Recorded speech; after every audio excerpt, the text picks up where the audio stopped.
What's going on, you guys? Welcome to It's Real to Us, the wrestling podcast. I am Anthony the Mark. And I am Tony the Father. And we just got done watching the August 19th, 2024 edition of Monday Night Raw. And Tony, I think it only makes sense to start with how Monday Night Raw kicked off and finished. And that's with the feud between Gunther and Randy Orton taking another step forward. So last week, we saw Gunther call Randy Orton and his entire family pretty much trash. He spoke down to him, similar to how he spoke down to Damian Priest and the Judgment Day. And this week, Orton said that he's not going to let Gunther get in his head and that he's going to become a 15-time champion at Bash in Berlin. This led Gunther to come out, call Randy Orton a one-trick pony, that, of course, being the RKO. So now that we've had a couple of weeks under our belt with Randy Orton on Raw, away from SmackDown, Tony, are you excited for this upcoming championship match? I'm excited for the match, but I wasn't excited and thrilled how they did it tonight. I didn't need to see Randy Orton and Gunther face-to-face, not once, but twice tonight. They could have did away with the promo in the beginning of the card and just had Randy fight Kaiser at the end, and Gunther gets involved then. So I want to see the two guys fight at Bash at Berlin, but I don't want to see 10 promos between now and then. So was I excited about the first promo? No, it ended good. But, let's get this on. Maybe one more time we'll see them together, and then they can fight. That's what I'd like to see. Well, the thing that I enjoyed most about this segment and the way Monday Night Raw began was that it reintroduced Ludwig Kaiser very much into play and in Gunther's corner. He took Randy Orton out at the beginning of Monday Night Raw, targeted Orton's left leg, and that was a priority for Kaiser and Gunther throughout the entire night. When we went to the main event later in the night, Kaiser was all over Orton's leg. The two fought back and forth. Randy ultimately got the win, but he took a lot of damage in the process. And then after the fact, Orton and Gunther were going blow for blow as Monday Night Raw went off the air. So the fact that Kaiser has put himself in the centerpiece of this feud, it gets me excited, because when we look at King and Queen of the Ring, when Randy Orton and Gunther first squared off, it was one-on-one, it was clean, and there was no sight of Kaiser. So now that he's involved, how is he going to help Gunther, and how is he going to hurt Randy Orton? Of course he's going to help Gunther. That's Gunther's henchman. That's what he's there for. He's there to hurt Gunther's opponent, whether it's a knee, psychological, another guy there. That's what his job is, and he's great at it. So it's only going to enhance Gunther. It's only going to help Gunther, and it's going to make Randy's job much harder to win that title at Bash at Berlin. Now, I don't think Orton will get any help. So we said it before. Randy's a SmackDown superstar, and he's on Raw. So he doesn't have a whole lot of allies. I mean, maybe you could say Jey Uso, but that doesn't seem like a very, a relationship built around trust. Sami Zayn, because he's friends with Kevin Owens. I don't know. Randy is kind of on an island all by himself. He doesn't have any allies. So he might be up against it when it comes to Gunther, Ludwig Kaiser. And the fact that it's in Germany, of course, Gunther's from Austria, so Gunther will already have the crowd behind him. Having the numbers advantage, I don't know. There's no way I see Randy Orton winning this match, Tony. No, like you just made a good point. He's up against it with the numbers, and Gunther just took the title off of Priest. Do you really think that he's going to drop it at Bash at Berlin after he just won it, after coming off the longest Intercontinental Champion of all time? I don't think so. So it kind of gives Randy an out. It gives him a reason why he lost. So I think that's the story they're going to try to tell here. I don't think Randy's going to have anybody in his corner. I think Randy's going to go in this match knowing it's going to be a 2-on-1. And at the end, I think Gunther's going to have his hand raised. Maybe that's one of the issues I have with this match, is that it might be a little predictable. So I would like to see Randy Orton getting one step ahead of Gunther every step of the way up until their match. So tonight's show went off the air with Randy Orton and Gunther going blow for blow. I think I would have preferred Orton hitting another RKO on Gunther and just having his number, because right now it feels like it's going to be an even fight, even though we know that's not the case. So very interested to see what happens there. But what do you think? Are you excited for Randy Orton versus Gunther? Not at all. Let us know. Reach out to us. You can find us on X, Instagram, and TikTok at It's Real to Us. And on YouTube, we are at It's Real to Us 1. So that's the World Heavyweight Championship scene with Orton and Gunther. But we're moving on now to the former World Heavyweight Champion, and that is Damian Priest with his Terror Twin, Rhea Ripley, going up against the New Judgment Day. So at Bash in Berlin, we know we will have a mixed tag team match when Priest and Ripley take on Dominic Mysterio and Liv Morgan. But tonight on Monday Night Raw, we were supposed to get Damian Priest versus Dominic Mysterio in a one-on-one matchup. I was very much looking forward to this, but when it came time for the bell to ring, it simply didn't. The rest of the Judgment Day got involved. Carlito, Finn Balor, JD McDonough. It was a 4-on-1. This, of course, led Rhea Ripley to come out and even the playing field until Liv Morgan hit her in the back with a chair, and the Terror Twins then proceeded to get their ass kicked by the New Judgment Day, Tony. So when Dom called out Damian to have a one-on-one match, everybody, including Damian, knew it wasn't going to be a one-on-one match. It was a 4-on-1 match. And you know what? Damian was ready. He took McDonough. He took Finn Balor. He took Carlito right off the table. Right away, took them out. He was prepared for what they were going to throw at him. And Rhea came behind Dom. They were dumbfounded. The Judgment Day thought they were going to basically overwhelm Damian Priest, and it turned out they got overwhelmed. Thank God that Liv saved the day against Rhea, because that was about to get ugly. Rhea was going to put Dom through the table, and it would have been a mess for them. But you know what? Damian Priest, Rhea Ripley, they're the dominant forces. They were the dominant forces in the Judgment Day. They're the dominant forces now, but they don't got the numbers game. We got 5-on-2. That's what it is, 5-on-2. And you know what? I don't care if you got the baddest guy, the baddest girl. If you got 5-on-2, you don't got the numbers game. So they're going to have their hands full wherever they fight and whatever they do.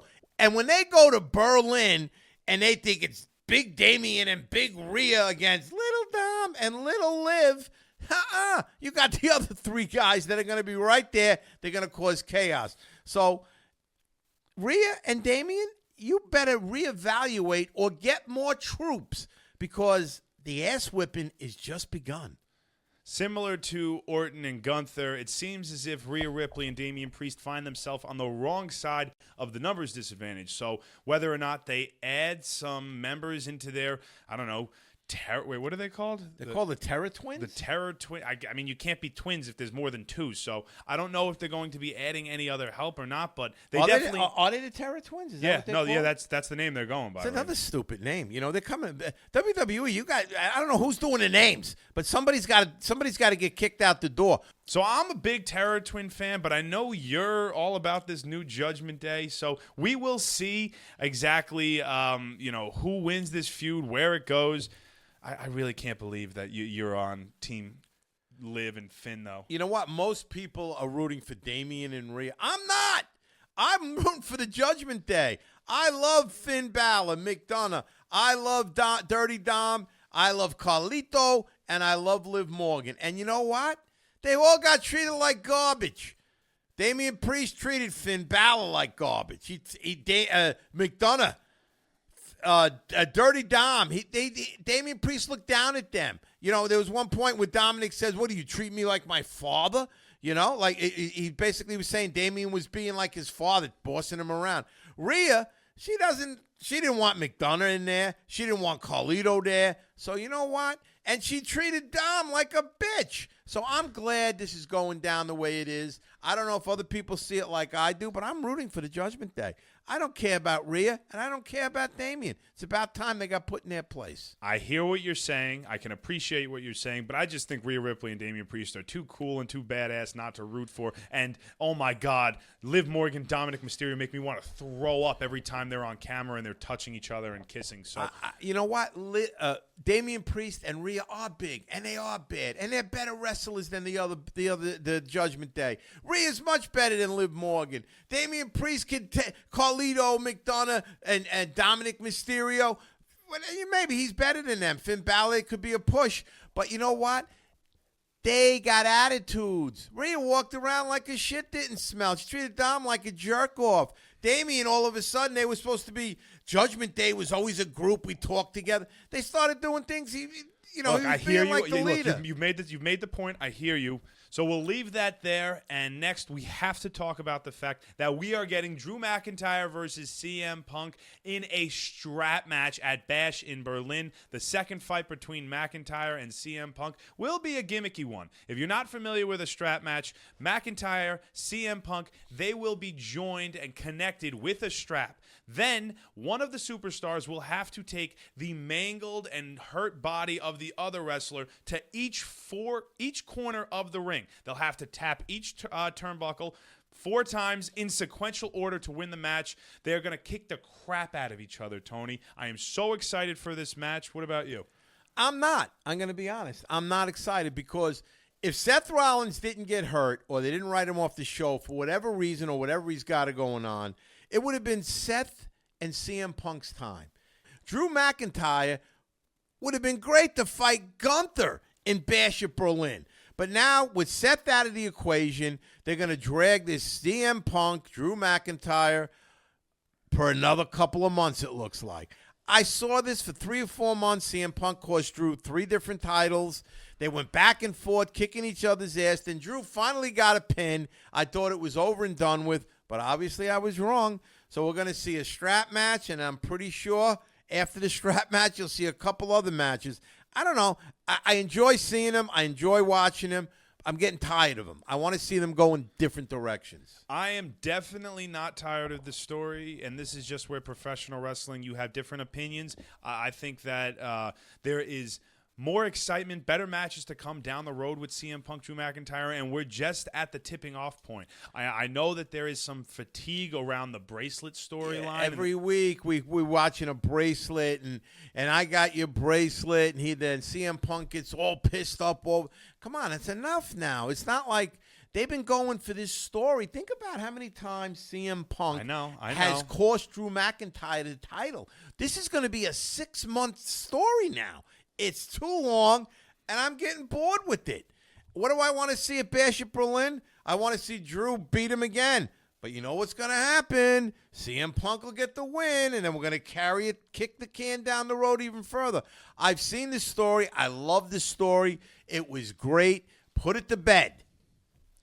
I hear you. I can appreciate what you're saying, but I don't know. This is the Triple H era, man. We're all about long-term storytelling, and CM Punk needs to get his credibility back. He's got to get a win. He has not won a singles match since returning to the company in November of last year. So could that be done at Bash in Berlin for the first time? I think so. Tony thinks so. We'll leave that there. But we got a strap match, ladies and gentlemen. I'm excited for it. You don't get many strap matches, Tony. You know what happened? You're not accepting how cool this gimmick is.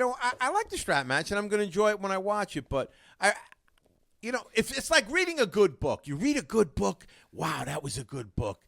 Then you pick it up again, you read it, wow, it's still good. Then by the 4th time you're reading it, you're like, this book ain't that great. It's not the same book. It is the same book. They got a strap involved in this book. You know what? It's another stipulation, but it's the same feud going forward. I'm going to see the bracelet. I'm going to see this. I'm going to hear that. It's what I've heard and what I've seen. I'm tired of it. That's my opinion. I'm tired of it. Move on. I want to see CM Punk go in a different direction, and I want Drew McIntyre to go in a different direction. All right. Tony's tired of it. I'm excited, but we are moving on now. We're going to talk about our championship match that happened on Monday Night Raw. We had a triple threat women's tag team match for the WWE Women's Tag Team Championships. We saw the champions, Isla Dawn and Alba Fyre, take on Kairi Sane and Io Sky of Damage Control and the Pure Fusion Collective of Shayna Baszler and Zoe Stark. We freaking love that women's tag team on this show. But unfortunately, it was Shayna Baszler who ended up eating the pin as the champions retained. Tony, what did you think of the match in general?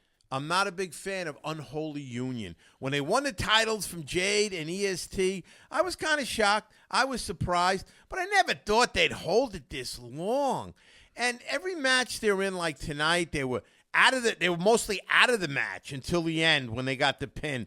I'm just not a big fan of them, and you know what? I don't want to see Unholy Union anymore. I'm tired of it. I wish that someone would pin them, and it doesn't get me excited when they're in there because for some reason they're just lingering and they're staying around and and I don't see nothing special about them.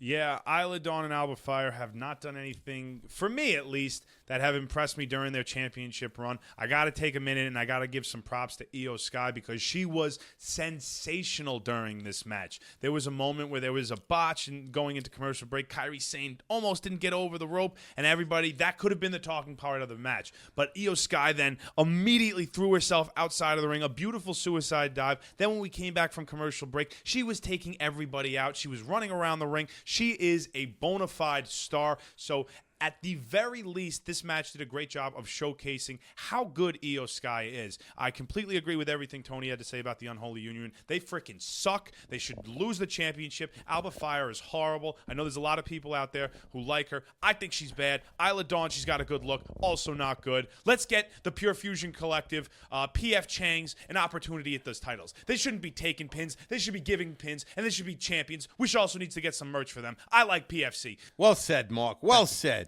Their name's stupid, but well said.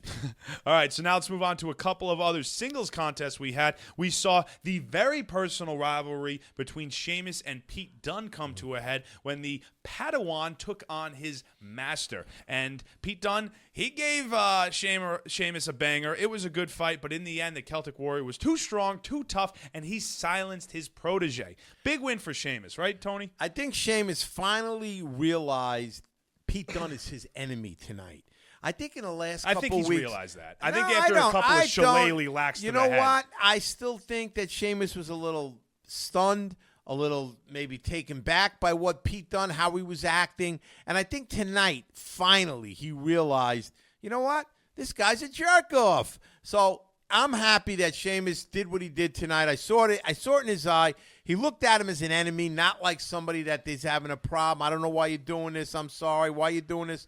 So I'm glad that Sheamus finally did this to Pete Dunne tonight. But, you know, Pete Dunne he's got it in for Sheamus. He looks at him like an older brother that betrayed him. So I think they got something going forward still, but I think Sheamus is going to come out on top. And I hope, and I really hope at the end, when this is all done, they get back to being buddies again because I like them together.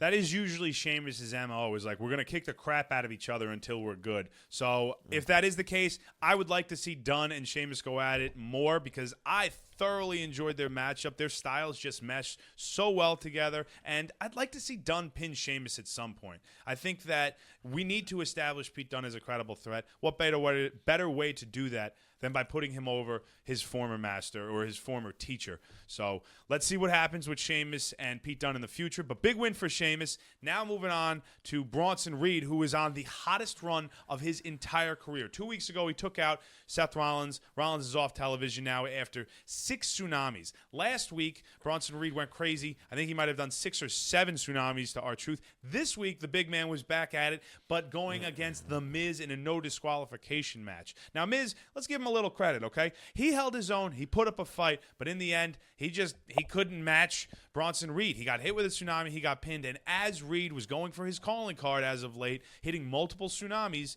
we heard the monster of all monsters music's hit. Braun Strowman came down to the ring, Tony, and went face-to-face with Bronson Reed. What did you think about that? You know, that's going to be a colossal match. That's 2 mammoth wrestlers. That's 2 Shamus. That's 2 elephants charging at each other. That's going to be a match you want to see because you got 2 big guys that are athletic. They can move quick. They're agile. That's going to be something. You know, but tonight, Bronson Reed, once again, he's on a terror mission. He, like you said, Mark, Seth Rollins 2 weeks ago, R-Truth last week, this week The Miz. And he's not just beating people, he's pummeling them. He's hurting them. He's destroying them. So good for The Miz tonight. I thought it was going to be a squash match. I'm glad it wasn't. I'm a big Miz guy. Miz held his own. He was right there. He was battling. He only got hit with 1 tsunami tonight, too. That's incredible. The last couple of weeks, it's been 5, 6 tsunamis. So, you know, then Bronson Reed, after he beat The Miz again. So who's next? So you want to see Braun Strowman come down? And it'd be nice to have Braun Strowman involved in a meaningful match where he can show what he has in the ring and he can go up against a guy that's powerful like him. So I'm looking forward to seeing that. That's going to be some must-see TV. I completely agree. Braun Strowman, maybe you could say he's been a little underutilized as of lately. And Bronson Reed, We just mentioned it. He's the hottest he's ever been. I think, I'm going to say right now, Reed needs to go over Strowman. He's got to beat him clean. We need a decisive victory to put Bronson Reed over. I think Braun Strowman has had his time in the sun, and at this point, he's going to be better utilized for putting people over. I think he's going to find himself in that upper mid-card territory for an extremely long time. Yeah, you know what? That's the right move for WWE, to put Bronson Reed over, beat Braun Strowman, because that's a win that can really propel him to that next level. That's not beating The Miz. That's not beating R-Truth. That's not Tsunami in Seth Rollins. He didn't beat Seth Rollins. He just took advantage of the situation. So a win over Braun Strowman would propel Bronson Reed to that next level. And Bronson Reed's got all that. He's got all the tools. He's a modern-day Bam Bam Bigelow. He can do a cartwheel. He can climb the rope. He can jump off. You know, he's fast. So he's got the size. He's got the strength. If they want to push him, he definitely has to beat Braun Strowman. So we will see exactly where that feud goes. Personally, I'm hoping it heads towards the Intercontinental Championship. That might be a little bit wishful thinking on my part, because we heard Jey Uso made his intentions known to go after Braun Breaker in the Intercontinental Championship on Raw this past week. But how fun would it be? Braun Breaker versus Braun Strowman versus Bronson Reed in a triple threat Braun match for the IC title. That would be pretty exciting, pretty incredible too. Now, what do they do with Braun Breaker? They're going to have him beat Jey Uso. They're going to have him start beating everyone, and they're going to put him over like that. I don't know if that's the right move for him right now. It seems as if Sammy and Jey are being sacrificed to the young lion that is Braun Breaker to elevate him, as Zayn and Jey Uso remain on the back burner, so to speak, as they wait for the bloodline saga to shake out when they're needed. Maybe we'll see. You know, so it's going to be interesting. We'll have to see. Mm-hmm. But elsewhere on Raw, we had a 6-man tag team match when the New Day with Odyssey Jones took on the Final Testament, Karrion Kross and Akam and Razor AOP. And the interesting thing about this match is beforehand, Xavier Woods, Kofi Kingston, they talked about Woods' mounting frustration over the last 2 weeks and seemingly squashed all of it. Woods said, hey, you're right. I've just been a little upset that you didn't include me on, bringing in Odyssey Jones. Kofi was like, I understood. We're good. And then they went out there and they proceeded to work as a team. But during the match, Odyssey Jones cut off a tag from Kofi Kingston to Xavier Woods. Kofi tagged himself in, and you saw Xavier's frustrations throughout, okay? The New Day and Odyssey Jones ended up winning, but the story between them and the Final Testament and whether or not Xavier Woods heel turns is far from over, in my opinion, Tony. Oh, without a doubt, Xavier Woods is not happy with Kofi Kingston right now. He feels like Kofi's kind of doing what Damian Priest did in the Judgment Day. Great He's take. Taking over. This is what we're doing. Because I say so. It's my way. Because I say so. Xavier was still hoping to get Big E back. You know, and they were always a team. They always had each other's back. They talk about things. Lately, Kofi's just doing what he wants. So, you know what? I hope Xavier turns on him. I wouldn't care if Xavier goes over to the other side. But if not, maybe just turn on Kofi and have Xavier versus Kofi. So we'll see what happens. But I think you're going to see a turn there very soon, because I think Xavier Woods has had it with Kofi Kingston, and I don't blame him. It seems as if that's the story they're telling, but that is going to be an emotional day if it does happen. For all of us fans who have loved the New Day, have supported them, have watched them over the last 10 years, everyone knows how much the group means to the main three individuals involved, Big E, Xavier Woods, and Kofi Kingston. So to see it end would be very, very emotional. Part of me doesn't want it to happen, but part of me also feels like it's time. They've done everything they can as a group. They've pretty much stalled in the tag team division. Maybe this can, jumpstart their singles careers, but unless Big E does come back and as it's imploding, he saves it. That would be tremendous. I mean, Big E, if he were to come back, would have one of the biggest pops of all time. He has had some recent positive medical news, but he's still not cleared. A lot of people are keeping their fingers crossed. I don't know. It seems like a long shot that he would ever come back at this point. He could end up like Edge. Remember, Edge was not supposed to ever wrestle again. He was gone for what, 7 years? 9 years. 9 years, and then all of a sudden he wrestled. Daniel Bryan too wasn't supposed to wrestle again, right? Yeah. And then you have these injuries. Doctors say no, and then over time, oh, you know what? Maybe okay, yeah, you want to do it, all right. So maybe, that'll happen with Big E, because I think the only thing that can save New Day, not Odyssey Jones, is if Big E comes back. If Big E ever could come back, he could save that. He would save New Day. It would be the old New Day again. But if Big E doesn't come back, or he can't come back, I think New Day is going to be over very soon. And that's your tell to see if Big E will ever come back. If you see New Day in the next couple of months break up, you know Big E's done. So we will see if Xavier turns heel, or if the New Day can somehow just make amends and move forward positively, as they always do. Last thing that we're going to talk about that happened on Monday Night Raw was the presence of the Wyatt Six around the Maxine Dupree-Ivy Nile matchup. So, as we all know, the American-made faction consisting of Chad Gable, the Creeds, and now Ivy Nile, after she turned heel on Maxine Dupree last week, they have been feuding with the Wyatt family. And it seems as if it's going to continue. So, Ivy Nile, Maxine Dupree, their match never got started. We had a no contest. Maxine went at it on the outside of the ring until Ivy took control, and then the Wyatt Six presence was felt. Abby the Witch took out Ivy Nile. The rest of the Wyatt family took out American Made. And next week, we are going to get Uncle Howdy versus Chad Gable. Tony, how excited are you for that matchup? Oh, I'm pumped. I am so excited. I love what Bo Dallas is doing with the Uncle Howdy character. It reminds me of Bray Wyatt so much. You saw the Sister Abigail tonight. His movement, how he looks, how he acts. So I am all in on Uncle Howdy right now. I am all in on Bo Dallas, how he's trying to keep his brother's memory alive. Chad Gable, you are in deep shit, pal, because you got to deal with not only Uncle Howdy next week, the Wyatt Six.